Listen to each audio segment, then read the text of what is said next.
Homebrew Wednesday 30. Had a couple of local beers this week. Yesterday and today. I tried Jouster. Not really local, or Cotswolds. And the Village Bike, brewed in Bedford. To be honest, not a great beer. The Village Bike. What can I say? You know, one of those beers where it's just, there's not very much mouthfeel. It feels like the brewers are sat around a table and go, right lads, let's pump out another pale ale and it will make some profit. And they haven't really put their heart and soul into it, you know? If I was running a brewery, I'd take care over every beer that I do. It just seems a bit lacks soul, you know? Apart from that, yeah, Jouster was nice, very nice. Nice to try some new stuff and can't really complain at the price. £2.50 from the local garden centre. So, be gone, fly. Some issues have cropped up yesterday. I did a boil test. I'd already done the leak test and everything was going real smooth. And then something has broken. Yeah, this little nut that screws onto the element to be able to fix it into the boil kettle like this one has snapped. As you can see there, it's useless now.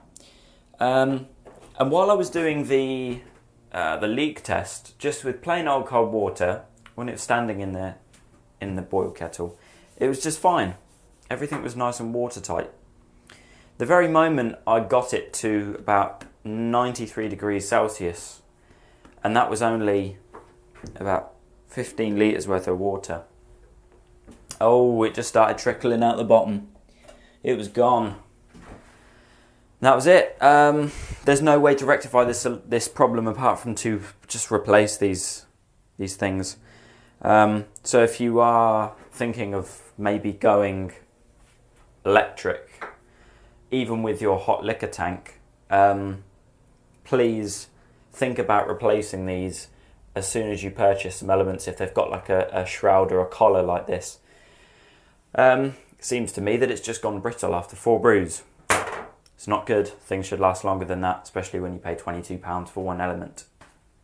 So that's that. I've been looking around the internet with not much avail to finding a solution, finding a replacement, in fact. A lot of people use metal lock nuts, stainless steel lock nuts. M38, I think, because it's a 38mm thread in diameter. They're so expensive. They're like, where I've seen them, they're like a tenner each. If anyone has any suggestions to another alternative for one of these, that will be greatly appreciated. Otherwise, I'm just going to have to spend out yet more money. But at least if it's stainless steel, there's no chance it's going to break anytime soon. In fact, never. So that's it. Finally, I'm just going to echo Brewmaster Ben's latest video, in that our good friend Brett of Newfound Brewing has lost all of his subscribers.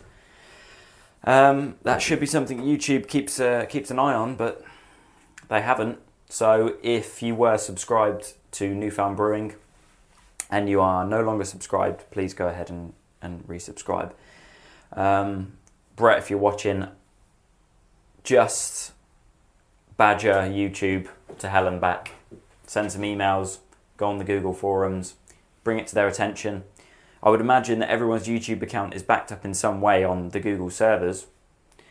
So, to be honest, you should be able to get all those subscribers back. But then in thinking about it, YouTube can't force people to subscribe to a channel. But then again, it should be a bit of a red flag if YouTube see someone's subscribers drop from 1,000 to 0 in less than an hour. You know, no one unsubscribes from a channel that fast, unless it's Justin Bieber's. That's it. Not much I can do with breakages in the system. What I would like to do in the next couple of months is purchase you can see here I'm just using this stupid foldable workbench to put this on to get some idea of the layout of this setup. I'm starting to think about all grain now. So the first thing I want to purchase is some tables, which will enable me to do so. So where this is right now, this is going to be the position of the hot liquor tank, but I would like to raise it up so it's quite high.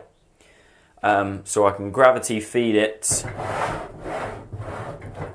to the mash tun over here, through obviously spar arm, that stuff. Mash it out and then have that table finish here, and then have a smaller table, or maybe just prop up the boil kettle with some of these cut-offs we use for some fencing down near the floor. So I can sort of, have everything gravity fed. I like the idea of gravity feeding. Yeah.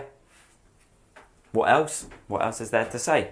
So I'm going to have a little nose about on eBay, see if I can buy a trio of tables that are sort of all different heights. That would be nice.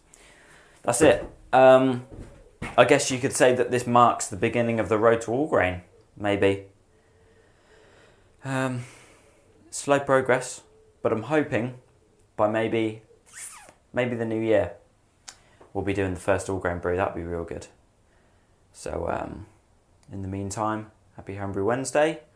Have a good one. Enjoy a beer, but not this one, because it's a disaster. All right. Bye-bye, everyone. Ow.